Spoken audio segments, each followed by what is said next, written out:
Step 3। Okay, सो आज हम seaborne के पहले 2 सेशन कर चुके हैं। आप लोगों ने जैसे रिवाइज भी किया, कुछ लोगों ने एक्सरसाइजेस भी सबमिट करी है। तो हाँ, तो कुछ लोगों ने एक्सरसाइजेस भी सबमिट किए, कुछ लोगों ने उसके इसके जो प्रैक्टिस प्रैक्टिस नोटबुक में जो एक्सरसाइजेस वो भी करी है। तो मेरा ख्याल है जिन्होंने एक्सरसाइज करी है उनको काफी अच्छा मतलब अच्छा पक्का हो गया होगा अभी। तो आज हम लोग कुछ ऐसा नया चीज सीखने जा रहे हैं, हीट मैप और क्लस्टर मैप। ये दोनों ही आपके लिए जो है नए कंसेप्ट है। तो ये हीट मैप से पहले हमको ये समझना बहुत जरूरी है कि ये जो ये हम क्यों बनाते हैं हीट मैप। सबसे पहले इसके पहले हम ये समझते हैं कि कोरिलेशन क्या होता है। देखिए, ये मेरा स्क्रीन दिख रहा है ना आपको? प्लॉट दिख रहा है मेरे स्क्रीन पे? Yes sir. Yes sir. हाँ, ठीक है ना। तो ये प्लॉट है, देखिए कुछ नहीं किया है, हाइट इन मीटर्स लिया आदमी की, मतलब कुछ रैंडमली पॉपुलेशन में सर्वे किया, आदमी लेडीज जेंट्स की कुछ हाइट मेजर करी और उनका वेट मेजर किया। किसी डिस्पेंसरी में सर्वे किया होगा तो उनकी हाइट भी मेजर की और वेट भी मेजर किया। जैसे कि हम जनरल हेल्थ चेकअप कराने जाते हैं तो वो हाइट वेट दोनों कंपल्सरीली मेजर करते हैं। तो उसको अगर किसी कंप्यूटर में स्टोर कर ले तो उनके पास इस तरह का डेटा रहेगा। 1.3 मीटर से 1.7 मीटर जो है वो हाइट वेरी हो रही है और वेट जो है वो 30 से 90 किलोग्राम तक वेरी हो रहा है। तो ये लग रहा है कि एडल्ट ही हैं सारे, इसमें बच्चा कोई नहीं है, ठीक है ना। तो अब ये सब मतलब ये सब तो पेरिफेरल बातें हैं। इसमें देखने की बात ये है कि देखिए इसमें किस तरह का प्लॉट है। इसमें जो एक पॉइंट जो है, इसमें जो स्क्वायर स्क्वायर दिख रहे हैं, ये डायमंड डायमंड जो दिख रहा है, तो क्या है कि एक्स एक्सिस पे जो है 1.4 प्लॉट किया और उसका जो वेट है अगर 32 है तो वो प्लॉट किया, तो एक प्लॉट बन गया। तो ऐसे खूब सारे हमने प्लॉट देख लिए। तो देखिए कि इसका कुछ कोनिकल सा स्पेशन बन रहा है, मतलब एक देखें तो इन्वर्टेड, मतलब एक थोड़ा सा ट्रायंगल इन्वर्टेड जो है, या कोन इन्वर्टेड बोल सकते हैं। कोन, इसको कोन बोलना ज्यादा वो रहेगा। कोन का अगर हम 2D कट करें तो ये कोन सा शेप बन गया। इसका कोई मतलब बहुत ज्यादा अच्छा डिफाइंड शेप नहीं है। तो ये अपन इस तरह का डेटा अपन आगे देखते हैं कि अब आप देखें कि यही डेटा आप प्लॉट कर रहे हैं। एक्स एक्सिस पे हाइट है, वाई एक्सिस पे वेट है। मतलब इसने जो है दिखाया नहीं है यहाँ पे, एक्चुअली दिखाना चाहिए था इसको। एक्स एक्सिस पे जो है हाइट है और वाई एक्सिस पे वेट है, आप इमेजिन कीजिए। तो यहाँ पे सारे सारे डॉट्स प्लॉट हैं और आप देख रहे हैं कि परफेक्ट स्ट्रेट लाइन है। तो इस तरह का जो स्ट्रेट लाइन है, मतलब जो है एक्स, जैसे जैसे हम हाइट वेरी कर रहे हैं तो वेट भी जो है लीनियरली वेरी हो रहा है। तो आपने इस तरह के प्लॉट जो है कोऑर्डिनेट ज्योमेट्री में देखे होंगे। ये सिंपल स्ट्रेट लाइन का प्लॉट है, y is equal to M x plus c, जो आप लोगों ने स्ट्रेट लाइन में जो पढ़ा है 10वीं 11वीं में जो पढ़ा होगा कोऑर्डिनेट ज्योमेट्री में। तो ये एक स्ट्रेट लाइन का प्लॉट है। तो इस तरह की रिलेशनशिप जब होती है तो इसको हम बोलते हैं कि ये परफेक्ट कोरिलेशन है। मतलब ये परफेक्ट कोरिलेशन है क्योंकि इस तरह के रिलेशन को हम डिफाइन कर सकते हैं। इसका इक्वेशन कोऑर्डिनेट ज्योमेट्री में अगर आप थोड़ा जाके देखें, अगर आप भूल गए हो तो y is equal to M x plus C form में जब इसको रिप्रेजेंट कर सकते हैं। मतलब अगर अपने को x मालूम है तो हम y जो है प्रेडिक्ट कर सकते हैं वो इक्वेशन के द्वारा। हमको दोनों मालूम होने की जरूरत नहीं है। तो इस तरह की जो रिलेशनशिप होती है, परफेक्ट स्ट्रेट लाइन रिलेशनशिप, उसको बोलते हैं correlation coefficient is 1। Correlation coefficient is 1। अब अगला प्लॉट देखिए, फिर वही एक्स एक्सिस पे जो है हाइट है, एक्स एक्सिस पे जो है हाइट है, वाई एक्सिस पे वेट है। अब देख रहे हैं थोड़ा स्केटर बना है पर फिर भी एक कुछ पैटर्न है अभी भी डायगोनल में। मतलब कुछ तो भी, मतलब एक स्कैटर्ड ही है पर कुछ स्ट्रेट लाइन जैसा दिख रहा है हमको, कुछ स्ट्रेट पैटर्न दिख रहा है। तो इस तरह का पैटर्न जो है, या कोरिलेशन जब कोएफिशिएंट जब 0.8 होता है, 0.8 कोरिलेशन कोएफिशिएंट होता है तो इस तरह का ग्राफ बनता है। अब अगर 0.6 हो गया तो देखिए ग्राफ और स्ट्रेटर थोड़ा इसमें है ना, एक पैटर्न था स्ट्रेट लाइन का। अब कोरिलेशन कोएफिशिएंट जो है कम हो गया, तो देखिए थोड़ा और स्कैटर हो गया। जो पहले का पैटर्न था वो थोड़ा और जो है ब्लर हो गया। तो यहाँ फिर भी हम देख रहे हैं कि कुछ तो फ्लैट पैटर्न है। अब ये जो है हम देख रहे हैं, ये जो पैटर्न जो है कोरिलेशन कोएफिशिएंट 0 है। तो ये जो है एक्स इक्वल टू, मतलब एक्स एक्सिस पे जो है हमने हाइट दिया है, वाई एक्सिस पे वेट दिया है, तो ये जो है एक्स एक्सिस के पैरेलल कुछ तो भी, मतलब आपका एक प्लॉट बन गया। तो इस तरह के रिलेशनशिप को हम कोरिलेशन कोएफिशिएंट 0 बोलते हैं। अब ऊपर वाले प्लॉट को आप देखिए, ये जो है ना, ये इससे पॉजिटिव स्लोप कहलाता है। अगर आप कोऑर्डिनेट ज्योमेट्री को थोड़ा रिकॉल करें तो ये पॉजिटिव स्लोप है, लाइन का पॉजिटिव स्लोप है। तो इस तरह का कोरिलेशन कोएफिशिएंट को हम पॉजिटिव बोलते हैं जब स्लोप पॉजिटिव होता है। अब यही देखिए उसका उल्टा है, वही स्ट्रेट लाइन है पर वो स्लोप नेगेटिव हो गया उसका लाइन का। तो इस तरह का जो कोरिलेशन है उसको हम नेगेटिव कोरिलेशन बोलते हैं। चूंकि ये स्ट्रेट लाइन है इसलिए कोरिलेशन 1 है, पर ये जो है नेगेटिव स्लोप है। देखिए नेगेटिव स्लोप है। नेगेटिव स्लोप है तो कोरिलेशन कोएफिशिएंट -1 हो गया। इसी तरह से थोड़ा और स्कैटर हो गया, ये -0.8 हो गया, ये भी नेगेटिव है, देखिए नेगेटिव है, उल्टा मतलब ये थोड़ा स्लोप नेगेटिव की तरफ है। तो 0.8 का देखेंगे, अगर आप 0.8 का देखेंगे तो ये इस तरह का जो है, मैंने जहां मेरा कर्सर है वो देखिए, वो आपका 0.8 का स्लोप इस तरह का है, तो ये नेगेटिव स्लोप है, उसका उल्टा स्लोप है नेगेटिव स्लोप। तो ये -0.8 है, और ये -0.6 देखिए, है ना। तो मतलब कोरिलेशन कोएफिशिएंट जो होता है वो -1 से 1 के बीच में वेरी होता है, और जितना कोरिलेशन कोएफिशिएंट का वैल्यू ज्यादा होता है उतना जो है उसका रिलेशनशिप उतना ही स्ट्रांग होता है। अगर अगर ये परफेक्ट स्ट्रेट लाइन है तो हमको सिर्फ एक्स मालूम है तो हम वाई प्रेडिक्ट कर सकते हैं, क्योंकि हमारे पास इक्वेशन है इनका। जैसे एक्स एक्सिस हमारे पास, इन दोनों का बीच में रिलेशन आ गया है कि एक्स कैसे जैसे वेरी होगा वैसे वाई का हम इक्वेशन है हमारे पास, तो वाई हम ऑटोमेटिक कैलकुलेट कर लेंगे, वाई की हमको जरूरत ही नहीं, वाई जो है डिफाइंड है। तो इस तरह का जो रिलेशन होता है इसको +1 बोलते हैं। अब आप पूछेंगे कोरिलेशन कोएफिशिएंट क्या होता है, तो इसमें तीन चीजें होती हैं, तीन चीजें आपको सीखने की। एक तो कोरिलेशन क्या होता है, कोरिलेशन कोएफिशिएंट क्या होता है, और एक पियर्सन कोरिलेशन कोएफिशिएंट क्या होता है। ये तीन चीजें आपको सीखने की। कोएफिशिएंट कोरिलेशन क्या होता है, कोरिलेशन कोएफिशिएंट क्या होता है, और पियर्सन कोरिलेशन कोएफिशिएंट क्या होता है। तो ये मैं अभी आपको कवर ना करवा के, शायद आपका जो एच के पटेल साहब है वो शायद कवर करवाएं, पर मैंने आपको एज ए एक्सरसाइज दिया है। ये तीनों चीज अगर आप थोड़ा भी गूगल करेंगे तो आपको आराम से इसकी डेफिनेशन पहले दूसरे रिकॉर्ड में मिल जाएगी। तो ये आपको होमवर्क है आज के लिए, ठीक है। तो ये एक मतलब ये बात समझ लीजिए कि जितना कोरिलेशन एक की तरफ होगा या -1 की तरफ होगा, +1 की तरफ या -1 की तरफ होगा, उतना ही जो है रिलेशनशिप जो है स्ट्रांग होता है। तो अब इसी रिलेशनशिप को जो है हम जो है प्लॉट करेंगे। तो आप देखिए जरा, इसको हम प्लॉट कर रहे हैं। अगर हम इसको प्लॉट करें तो ये अभी आप देखिए, अब हम इसी को प्लॉट कर रहे हैं, देखिए किस तरह से हम इसको किस तरह से आगे बढ़ते हैं। सबसे पहले हमने सीबॉन इंपोर्ट किया, सीबॉट जैसा हमेशा इंपोर्ट करते हैं। %मैटप्लॉटलिब इनलाइन, ये फिगर्स को जो है हमारे विद इन नोटबुक प्लॉट करने के लिए कई बार देख चुके हैं हमने। ये फ्लाइट्स का डाटा सेट हमने सीबॉन से लोड किया। ये फ्लाइट डाटा सेट जो है सीबॉन के अंदर ही बना हुआ है, इसलिए जो है SNS load underscore data set हमने कमांड लगाया, तो ये फ्लाइट डाटा सेट लोड हो गया। इसको हमने डीएफ फ्लाइट में जो है कवर कर लिया, डीएफ फ्लाइट में जो है डाटा फ्रेम में इसको स्टोर कर लिया। ऐसे ही हमने टिप्स नाम का डाटा सेट जो सीबॉन के अंदर ही, उसको भी लोड किया, और जो है उसको डीएफ टिप में जो है तो लोड कर लिया। तो ये जो है हमारे पास दो डेटा सेट हो गए, एक डीएफ फ्लाइट हो गया और जो है डीएफ फ्लाइट है, डीएफ टिप्स है। तो ये दोनों ही डाटा फ्रेम है, पांडास के ऑब्जेक्ट्स हैं, पांडास के ऑब्जेक्ट्स है जो आप कई बार पढ़ चुके हैं। अब आप देखिए कि आपके पास जो है डीएफ फ्लाइट का किस तरह का डेटा है। तो डीएफ फ्लाइट के अगर आप हेड करेंगे, डीएफ फ्लाइट डॉट हेड, ये भी कमांड हम कई बार देख चुके हैं। तो ईयर दिया हुआ है, ईयर ऑफ द ईयर दिया हुआ है 1949 से लेकर आगे तक कई दिया होगा। मंथ दिया हुआ है जनवरी, फरवरी, मार्च, अप्रैल, और पैसेंजर दिया है, मतलब एक पर्टिकुलर ईयर में जनवरी में कितने पैसेंजर थे, फरवरी में कितने पैसेंजर थे, मार्च में कितने पैसेंजर थे, अप्रैल में इस तरह से मंथ वाइज डेटा दिया हुआ है, ईयर वाइज मंथ वाइज। तो डीएफ फ्लाइट का ये डेटा है। डीएफ टिप जो है हम पिछली क्लासेस में देख चुके हैं। इसमें देखें टोटल बिल जो है वो भी दिया हुआ है। ये टिप दी हुई है, जो जेंडर है वो दिया हुआ है, मेल है कि फीमेल है, वो स्मोकर है, यस और no, day of the week क्या है, मंडे, ट्यूसडे, वेडनेसडे, ऐसे 7 दिए हुए हैं। टाइम क्या है, लंच टाइम है, डिनर टाइम है, और टीम की साइज जो लंच करने या डिनर करने आई थी वो साइज क्या है। ये हमारे पास डेटा सेट है। तो मैंने आपको इसमें मतलब अब आप देखेंगे हीट मैप क्या होता है, मैं अभी बता रहा हूँ आपको। इसके पहले मैंने यहाँ पे आपको कुछ जो है इंटर एक्सरसाइजेस दी हुई हैं, और ये अभी जो हम लिंक देख रहे थे, ये लिंक भी मैंने आपको यहाँ देख ली ताकि आप घर जाके देख के समझ सके आराम से, ठीक है।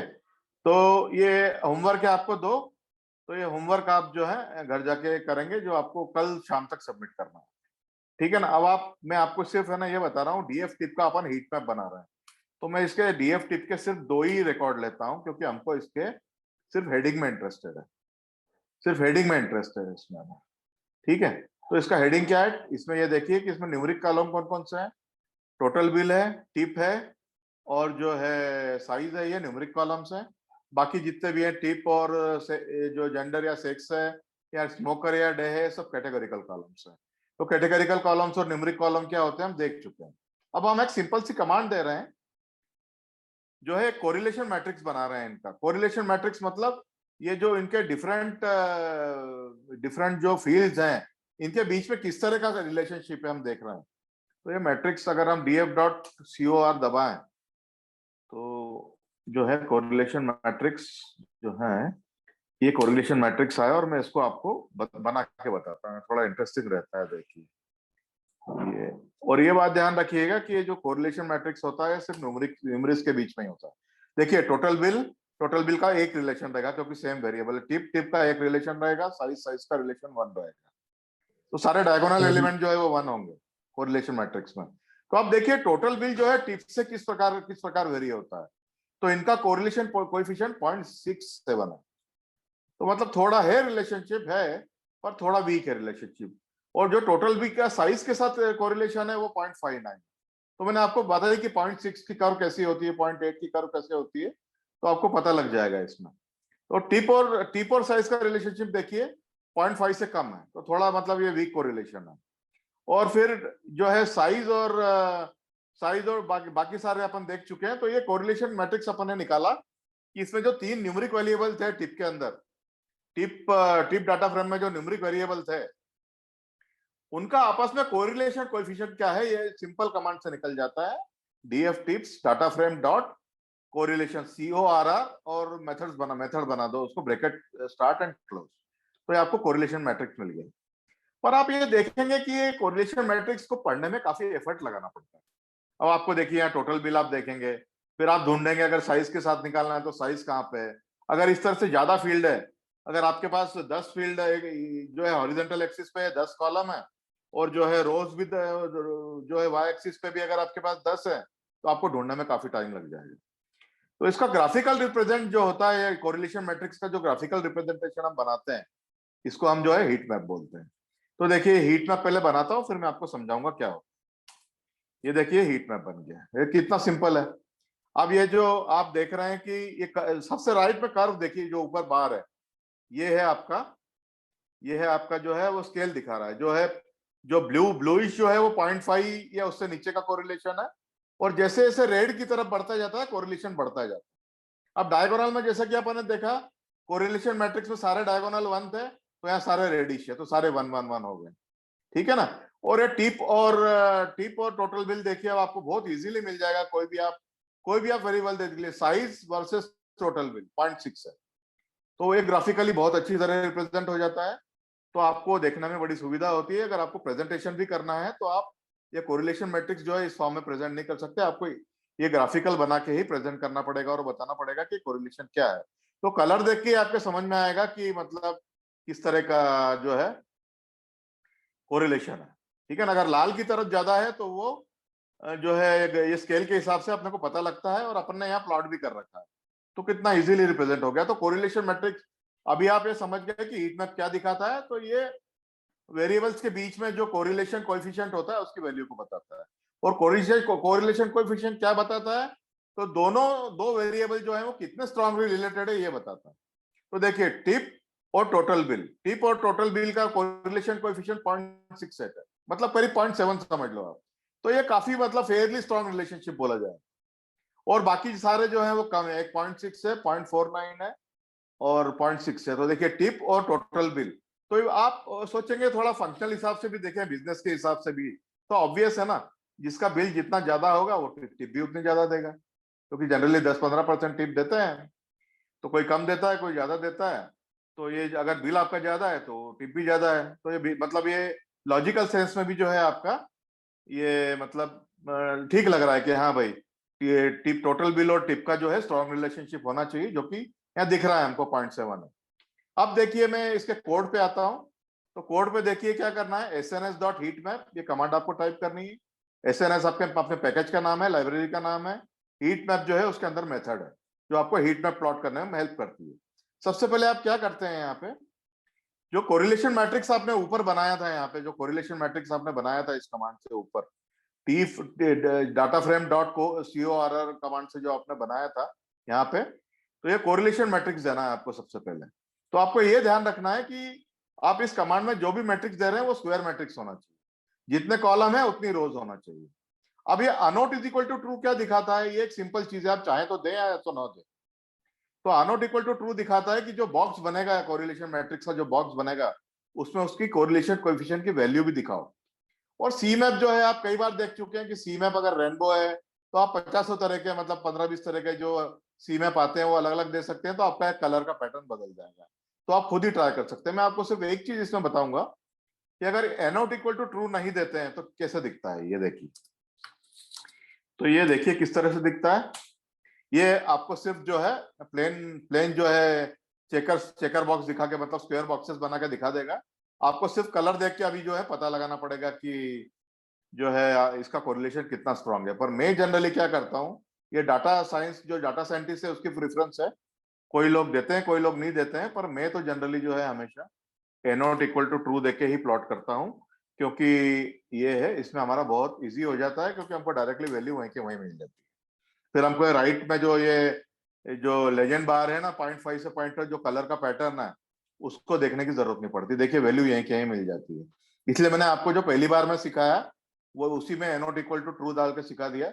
और अब जो सी मैप है, कलर मैप जो है, ये कलर मैप सी मैप जो है अपन ने पिछली क्लासेस में देखे हैं 3-4 तरह के, वो सारे आप ट्राई करके देख सकते हैं आपको कौन सा पसंद है सी मैप। अगर आपको देख, मैं आपको एक बता देता हूँ एक और बना के इसका, आपने देख लिया इसका कलर, ध्यान रखिएगा। अब मैं आपको एक और जो बना के बता देता हूँ, वुल वॉर्म, जो मेरे को याद है अभी। बाकी और भी 10-15 तरह के होते हैं। कूल WRM, ये भी एक तरह का सी मैप होता है। तो ये देखिए आपका जो है कलर पैटर्न बदल गया है इसका, ठीक है ना। अगर कुछ लोगों को लाल कलर अच्छा नहीं लगता है तो ये थोड़े बेटर कलर दिख रहे हैं, मेरे को तो कम से कम बेटर कलर दिख रहे हैं। तो कलर चॉइस जो है वो हमेशा पर्सनल होता है। तो कोई किसी तरह के कलर पसंद करता है, कोई किसी तरह के कलर पसंद करता है। परंतु जब हम बिजनेस प्रेजेंटेशन करते हैं, कोई भी बिजनेस प्रेजेंटेशन होते हैं, तो उसमें हीट मैप में तो खैर कलर आएंगे ही, क्योंकि ये कलरफुल होता ही है, कलर आएंगे ही इसमें। परंतु मैं आपको एक चीज और बताऊंगा कि बिजनेस प्रेजेंटेशन में जब भी हम कोई ग्राफ बनाते हैं तो उसमें जनरली हम जो है ज्यादा कलर्स नहीं देते हैं, सिंपल कलर यूज करते हैं ना। तो कुछ लोग जो है इसका ऑब्जेक्शन उठाते हैं। बिजनेस प्रेजेंटेशन में हमेशा सिंपल कलर ही लेते हैं और कम कलर दिखाते हैं। अब मैं देखिए, मैं एक और आपको ऑप्शन दिखा रहा हूँ, सी मैप को मैंने हटा दिया। तो देखिए डिफॉल्ट कलर लेगा, इसका डिफॉल्ट कलर ये है, ये डिफॉल्ट कलर है इसका। तो मेरे को पर्सनली जो है वो कूल मैप पसंद आया, तो मैं ये जो है इसको कूल वार्म दूंगा। तो आप जो है डिफॉल्ट कलर भी यूज कर सकते हैं। तो इस तरह से ये हीट मैप हो गया। तो हीट मैप क्या है, तो दो न्यूमेरिक वेरिएबल के बीच में जो है कोरिलेशन कोएफिशिएंट की जो है वैल्यू बताता है। जितना वो +1 या -1 की तरफ होगा ये कोरिलेशन कोएफिशिएंट, उतना ही स्ट्रांग होगा। और जितना 0.5 से नीचे या फिर जो है कम 1 से कम होगा उतना वीक कोरिलेशन होगा। तो ये कोरिलेशन कोएफिशिएंट हम क्यों देखते हैं, ये आपको जो है अपन जब मशीन लर्निंग सीखेंगे तब आपको इसका इंपॉर्टेंस पता चलेगा, ठीक है ना। तो अब आप जो है एक और मैंने ये क्यों दिया है, हाँ ये जो अपन ने पहले क्या किया था कि पहले अपन ने कोरिलेशन मैट्रिक्स बना लिया था, डीएफ टिप डॉट कोरिलेशन से कोरिलेशन मैट्रिक्स पहले ही बना लिया था। तो अपनी दो स्टेप हो गई थी, एक स्टेप में अपन ने कोरिलेशन मैट्रिक्स बनाया था और दूसरी स्टेप में उसको हीट मैप में देके हीट मैप बनाया। तो आप ये कोरिलेशन की जो कमांड है ये एक में ही दे सकते हैं मेरी। जैसे अगर मेरा स्क्रीन आपको दिख रहा हो जो मैं हाईलाइट कर रहा हूँ, तो ये जो है आप देख सकते हैं कि जहां पे अपन ने कोरिलेशन मैट्रिक्स दिया था वहां पे आप direct data frame dot correlation देके जो है वहीं पे इस तरह से देंगे तो आपका एक ही कमांड में बन जाएगा। तो देखिए पैसेंजर में जो है दो ही न्यूमेरिक कॉलम है, पैसेंजर और ईयर, तो ये उसका उसने बना दिया। एक जो है एक और ट्राई करके देखिए, मैग्मा भी ट्राई करके देखिए। मैग्मा भी है ना कभी कभी जो है कुछ लोगों को अच्छा लगता है, तो ये मैग्मा ट्राई करके देखते हैं। तो 3-4 तो अपन ने अभी के अभी ट्राई कर लिया, आप और कुछ और डॉक्यूमेंटेशन देख के जो है थोड़ा ट्राई कर सकते हैं। तो ये आपके ट्राई करने वाली बात है। पर अगर आपका काम पूछे चल जाता है तो मेरा ख्याल है 3-4 से ही आपका काम जो है चल जाएगा। ये कॉमा नहीं लगाया हमने, ये देखिए। तो ये जो है ये थोड़ा पैटर्न जो है मैग्मा का। तो ये आपका पर्सनल चॉइस है, आप क्या चॉइस करना चाहेंगे। मैं तो जो है इसमें भी जो है कूल वार्म ही लूंगा, क्योंकि मुझे उस तरह के कलर जो है पसंद है। पर ये आपकी पसंद के ऊपर नहीं है, आपके बॉस को जो कलर पसंद है वो दिखाइएगा। आपके पसंद के कलर दिखा दिए तो फिर कोई फायदा नहीं है, ठीक है ना। तो अब एक और दूसरे फॉर्म देख रहे हैं। जैसे मैंने आपको बोला था कि ये जो स्क्वायर मैट्रिक्स है, स्क्वायर मैट्रिक्स जो हमने बनाया, तो ये स्क्वायर मैट्रिक्स आप जो है हीट मैप में दे सकते हो। तो ये स्क्वायर मैट्रिक्स पहले तो हमने कोरिलेशन मैट्रिक्स का बना दिया। अब एक और स्क्वायर मैट्रिक्स अपन बनाते हैं पाइवट टेबल का।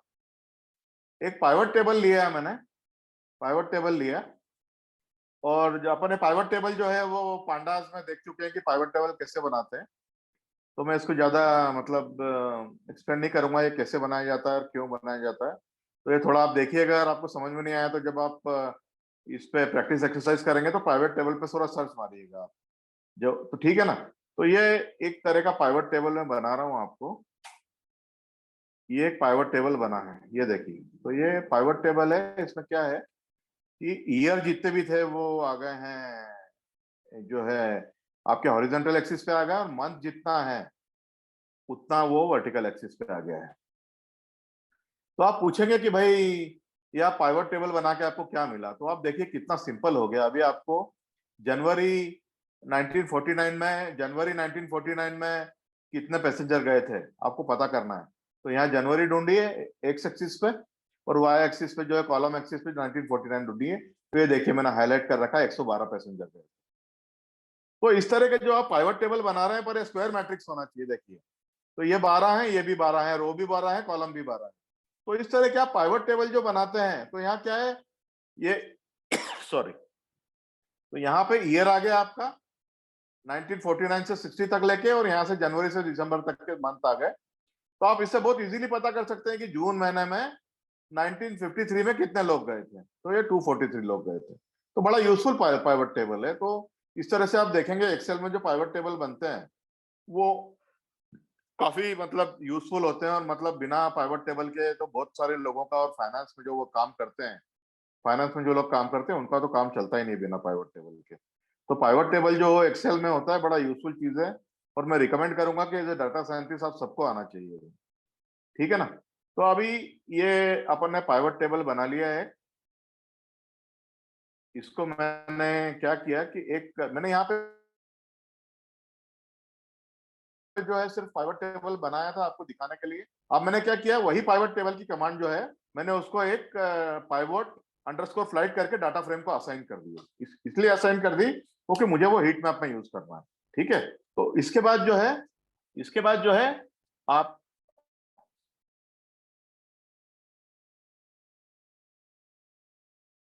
अब आप देखिए, सॉरी एक मिनट, कोई फोन आ गया था हमारे को। तो ये आप देखिए कि अब ये मैंने इसको हीट मैप में डाल दिया।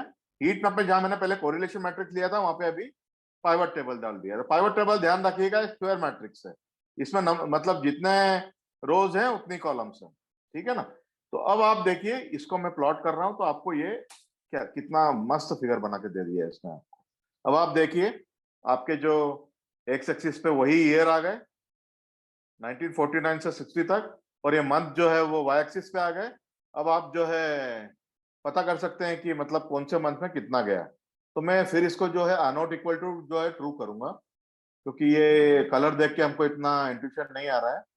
तो मैं आपको ये नॉट इक्वल टू ट्रू जो है यहाँ से कॉपी करूंगा, यहाँ से कॉपी करूंगा, और जो है इसको वो हीट मैप में डाल दूंगा। ये हीट मैप में मैंने डाल दिया है। इसको आप किसी भी ऑर्डर में दे सकते हैं। ठीक है ना। इसको आप, मैंने देखिए सबसे लास्ट में दे दिया है इसको, वो ऊपर वाले में अपन ने इसको बीच में दिया था कहीं। तो ये आप देखिए आपको जो है बना रहा है ये। पर ये देखिए जो इसने जो बनाया है अभी थोड़ा गडमगड हो गया, क्योंकि ये सब जो है वो नंबर जो है ज्यादा बढ़ के आ गए, तो ये सारा ओवरलैपिंग हो गया है। तो फिलहाल के लिए जो है मैं ये not is equal to true जो है इसको हटाऊंगा। और इसको आप अगर बड़ा फिगर साइज दे देंगे, अगर आप इसमें फिगर साइज यूज कर लेंगे बड़ा वाला, तो जो है अगर आप फिगर साइज बड़ा यूज कर लें इसमें, तो एस एन एस डॉट मतलब फिगर साइज आपको सीबॉर्न की मैंने फर्स्ट और सेकंड क्लास में बताया था कि फिगर साइज कैसे यूज कर सकते हैं। तो आप हीट मैप को और बड़ा बना सकते हैं और फिगर साइज यूज करके, तो आप थोड़ा ट्राई करिएगा। तो मैं आपको ये थोड़ा होमवर्क करके देता हूँ ये आपको, ये इसको प्लॉट, मैं आपको ये होमवर्क दे रहा हूँ, होमवर्क ये है plot, plot this heat map with a note not equal to true and figure size, fixed size, fixed size large लेना, फिक्स साइज में आपको चाहिए तो बता देता हूँ। फिक्स साइज आप ये ट्राई कर सकते हैं। फिक्स साइज छोटा आएगा। फिक्स साइज इक्वल टू जो है 16x16 ले लीजिए आप। बड़ा बड़ा प्लॉट कीजिए 16x16, क्योंकि जो डिजिट है आपके वो 3 3 डिजिट में है ना, तो ये बड़ा ले लीजिए। अब इसमें भी अगर ओवरलैपिंग आता है तो और बड़ा लीजिए आप इधर से। तो 16x16 में मेरा ख्याल है आपको आ जाना चाहिए। तो ये मैं आपको होमवर्क दे रहा हूँ, उसको प्लॉट करके देखिएगा। सब चीज जो है वो क्लास में बताना आप जो है पॉसिबल नहीं होता। तो मैं आपको ये जो है एक्सप्लेन कर देता हूँ कि क्या है ये देखिए, जैसे ब्लू की तरफ जा रहे हैं, ब्लू मतलब नीचे, मतलब जहां जहां डार्क ब्लू है वहां पे कम कम है, मतलब 200 से कम है वहां पे। देखिए डार्क ब्लू जितने है ना, ये देखिए स्केल बनी हुई है यहाँ पे, 200 से कम है। और जहां थोड़ा रेडिश की तरफ है, ब्लड रेड की तरफ है, वहां पे जो है वो 600 की तरफ है, वहां ज्यादा पैसेंजर्स है। तो देखिए मतलब हम हमारे काम के ये जो फिगर्स हैं, जुलाई अगस्त जुलाई अगस्त में जुलाई अगस्त में जुलाई अगस्त में 59 और 60 में 59 और 60 में मतलब काफी पैसेंजर्स गए थे। तो इस तरह से आपको सिर्फ कलर देख के ही पता चल जाएगा। पर अगर आप ये a not equal to true use कर लेंगे ना, तो आपको इन्हीं बॉक्सेस के अंदर जो है नंबर भी मिल जाएंगे। बस आप एक बड़ा फिगर साइज यूज कर लीजिए। तो बस दो चीज समझ में आई कि जो हम हीट मैप बनाते हैं इसमें आप पाइवट टेबल भी दे सकते हो और कोरिलेशन मैट्रिक्स भी दे सकते हो। बस ध्यान रखने की बात यह है कि दोनों जो है स्क्वायर मैट्रिक्स होना चाहिए। ठीक है ना। अब अपन जो है एक नई चीज की तरफ जाते हैं, क्लस्टर मैप। तो ये पाइवट, ये जो है हीट मैप हो गया। हीट मैप क्या है? तो दो न्यूमेरिक कोएफिशिएंट के बीच में जो है आपको कोरिलेशन मैट्रिक्स दिखाता है, अगर आप कोरिलेशन मैट्रिक्स देते हैं तो। और इस तरह का अगर आप पाइवट टेबल देते हैं तो ये देखिए जनवरी फरवरी ये सब न्यूमेरिक नहीं है, तो उनका भी रिलेशनशिप जो है पाइवट टेबल में आप जिस तरह से देंगे तो आपको उनकी वैल्यू जो है बता देगा। 1949 दिसंबर में कितने गए थे लोअर मोस्ट देखिए आप। तो इसमें करीबन 200 या 200 से कम ही गए थे, 100 या 125 के आसपास लोग गए थे। पर आप अगर ए नॉट इक्वल टू ट्रू कर देंगे तो आपको जो है काफी सुविधा हो जाएगी, वहां आके वहीं आपको नंबर भी मिल जाएगा। तो सबसे पहले अपन एक क्लस्टर मैप प्लॉट करते हैं। तो क्लस्टर मैप में आपको प्लॉट करने के बाद बताऊंगा क्या। देखिए वही मैंने जो ऊपर का पाइवट टेबल था, फ्लाइट टेबल का पाइवट टेबल, ये पाइवट टेबल जो बनाया था मैंने आपके लिए, पाइवट टेबल ये वाला, तो सेम पाइवट टेबल जो है मैंने यहाँ यूज किया है क्लस्टर मैप में। कमांड वही है, बस हीट मैप की जगह आप sns.cluster मैप यूज करना, बाकी सारे ऑप्शन जो है वो आप यूज कर सकते हैं। तो ये देखिए क्या बन रहा है यहाँ पे। देखिए तो अभी इसने क्या है ना, कुछ थोड़ी इंटरेस्टिंग सी चीज बना दी है। देख रहे हैं आप, यहाँ देखिए कि जो सिमिलर कलर जो है, थोड़े क्लोज कलर हैं, उनको वो ज्वाइन करके दिखा रहा है, ज्वाइन करके दिखा रहा है। ये देखिए, तो ये जो बहुत डार्क यहाँ पे देख रहे हैं ऊपर आप, ये थोड़े जो ब्लू, बहुत डार्क ब्लूइश जो हैं, तो इनको जो है इसने ज्वाइन करके दिखाया। मतलब तो इसका क्या मतलब होता है, जो सिमिलर पैटर्न के या सिमिलर पैटर्न के जो रिकॉर्ड होते हैं वो जो है पास पास बता देता है। सिमिलर पैटर्न के रिकॉर्ड जो है पास पास करके बता देता है। तो आप पूछेंगे हमको क्या फायदा है इससे। तो भाई फायदा तो ये सिंपल ही आपको हो गया ना कि भाई आप देखेंगे कि जनवरी और नवंबर दो ऐसे महीने हैं जिसमें कि मतलब फ्लाइट का पैटर्न जो है, भले कोई सा भी साल हो, देखिए सारे सालों में जो है डार्क पैटर्न है, सारे सालों में डार्क पैटर्न है। तो नवंबर दिसंबर और नवंबर और जनवरी, ये जो है आपके नवंबर और जनवरी में आपका पैटर्न एक जैसा रहता है। ये देखिए तो पता चल गया आपको। और फिर आप देखिए कि ये दोनों येलोइश है। जुलाई अगस्त में एक जैसा पैटर्न है, दोनों येलोइश है, अप्रोक्सीमेटली एक जैसा पैटर्न है, ईयर कोई भी हो। तो आप देखिए येलोइश क्या है, तो येलोइश मतलब जो है वो जो है मतलब काफी स्ट्रॉन्ग कोरिलेशनशिप है। और जो है जितना कम है ये जो है, दोनों रिकॉर्ड जितने डार्क है उसमें रिलेशनशिप उतना कम है। तो सिमिलर रिलेशनशिप के जो रिकॉर्ड है उसको पास पास करके बता देता है।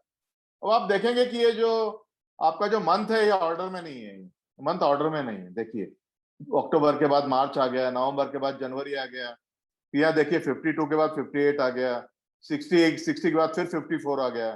तो ऐसा इसलिए हो गया क्योंकि अपने, और आप हीट मैप में देखिए, हीट मैप में जो है ऑर्डर में थे, वो ऑर्डर में थे 49 से 60 तक, और 200 से 600 तक, या दिसंबर से जनवरी तक ऑर्डर में थे। अब इसमें क्या है, ऑर्डर में नहीं। ऑर्डर में क्यों नहीं है? क्योंकि उसने शफल कर दिया है जो सिमिलर रिकॉर्ड्स थे। सिमिलर रिकॉर्ड्स को उसने जो है ग्रुप कर दिया, पास पास दिखा रहा है। तो आप बोल सकते हैं कि भाई आपका जो मतलब एविएशन इंडस्ट्री या फ्लाइट इंडस्ट्री के हिसाब से नवंबर और दिसंबर में जो है एक जैसा पैटर्न रहता है, और अगस्त और जुलाई में जो है तो जो है वो एक जैसा पैटर्न है। तो आप इस तरह से इंटरप्रेट कर सकते हैं कि विदेशों में जहाँ पे लोग एयर से या अमेरिका में यूरोप में एयर से बहुत लोग यात्रा करते हैं, वहां नवंबर में लोग जो है छुट्टियां मनाने घर जाते हैं और क्रिसमस टाइम पे, और जनवरी में जो है वापस लौटते हैं, तो वो ट्रैफिक ज्यादा रहता है। तो ये दोनों महीने जो है दोनों ही मतलब दोनों ही में आप ईयर कोई भी देख लीजिए, सभी ईयर में एक जैसा ही पैटर्न, क्योंकि क्रिसमस तो हर साल आता है ना, तो घर भी जाना है और वापस भी आना है। तो ये नवंबर और जनवरी का पैटर्न एक जैसा है। और आप साल के बीच में देखिए, जुलाई अगस्त, तो जुलाई अगस्त में कोई है ना मतलब मेजोरिटी कोई त्योहार नहीं पड़ता है, मतलब आप इंडिया की बात मत करिए, आप इंटरनेशनल बात करिए अभी। तो जुलाई और अगस्त में ऐसा कोई मेजर त्योहार नहीं पड़ता है, और ज्यादा छुट्टियां भी नहीं आती है, तो जो ये जो है एविएशन जो है थोड़ा ढीला ही रहता है, मतलब ज्यादा यहाँ पे ट्रैफिक नहीं आते हैं, तो ये सीजन ढीले रहते हैं अगस्त और जुलाई के। तो आपको देखिए डेंडोग्राम ने कितनी यूजफुल इंफॉर्मेशन दे दी। जितने भी सिमिलर पैटर्न थे, जो जो मंथ आपके सिमिलर है, तो वो सिमिलर उसने करके बता दिया। आप देखिए सिमिलर का एक लेवल पे किया है इसने, यहाँ पे देखिए, उसके बाद दूसरे लेवल पे भी किया है, उसके बाद तीसरे लेवल पे भी किया है, और उसके बाद आखिरी में देखिए एक और जो है इसने जो है रिलेशनशिप बताया बनाया है। तो इस तरह का जो रिलेशनशिप होता है इसको डेंडोग्राम बोलते हैं, डेंडोग्राम बोलते हैं। तो ये डेंडोग्राम जब हम मशीन लर्निंग पढ़ेंगे तब हमको यूजफुल होगा कि डेंडोग्राम क्या होता है। तो ये डेंडोग्राम जो है मैंने आपको जो है ये डेंडोग्राम देखिए, यहाँ मैंने आपको ऐसे होमवर्क दिया है, थोड़ा आप डेंडोग्राम पे सर्च मारिए क्या होता है। ये डेंडोग्राम आपके आपके सामने बना हुआ है, तो आपको है ना इसको इंटरप्रेट करते आना चाहिए। डेंडोग्राम मैंने आपको बता दिया, एक लेवल पे तो रिलेशनशिप है ही है, तो दूसरे लेवल पे भी वो क्लस्टर कर देता है, तीसरे लेवल पे भी क्लस्टर कर देता है, और वो क्लस्टर करके एक ग्रुप बना देता है पूरा सब आखिरी में। तो ये इन्वर्टेड जो है इन्वर्टेड ट्री है। आप डेंडोग्राम थोड़ा सर्च करिए। डेंडोग्राम वैसे भी जब अपना मशीन लर्निंग आएगा तो हम डेंडोग्राम में डिस्कस करेंगे, पर अभी से ही अगर आप समझ के रख लेंगे डेंडोग्राम क्या होता है, तो आपको उस समय ज्यादा तकलीफ नहीं आएगी। तो ये आपका जो सेशन है, अभी का सेशन जो है यहाँ ब्रेक होता है, और इस अभी जो है अपन क्वेश्चन आंसर का 10 मिनट का ब्रेक लेंगे, और ये रिकॉर्डिंग में जो है स्टॉप कर रहा हूँ अभी।